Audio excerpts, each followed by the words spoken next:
মানিকগঞ্জের শিবালয় উপজেলার পাটুরিয়া ফেরিঘাট এলাকায় Padma river view hotel and রিসোর্টে জন্মদিনের অনুষ্ঠান পালনের কথা বলে নিয়ে এক স্কুল ছাত্রীকে জোরপূর্বক ধর্ষণের অভিযোগ পাওয়া গেছে। এই ঘটনায় মামলা হলেও মূল আসামি বিপ্লব ধরাছোঁয়ার বাইরে রয়েছে।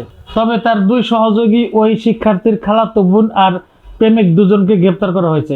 তারা বর্তমানে কারাগারে আছেন। সূত্রে প্রকাশ, গত 28 এপ্রিল বিকালে পদ্মা রিভার ভিউর 3য় তলায় এই ধর্ষণের ঘটনা ঘটে।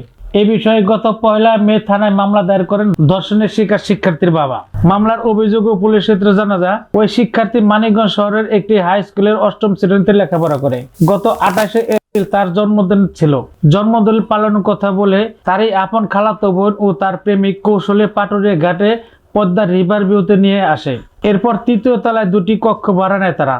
সেখানে একটি কক্ষ সাজিয়ে জন্মদিনের কেক কাটা হয়। এরপর কৌশলে ওই শিক্ষার্থী ও বকাটে বিপ্লবকে এক রুমে রেখে খালাতো বোন আশা 18 ও তার প্রেমিক সাকিব 24 পাশের রুমে চলে যায়। এই সুযোগে বিপ্লব জোরপূর্বক ওই শিক্ষার্থীকে ধর্ষণ করে।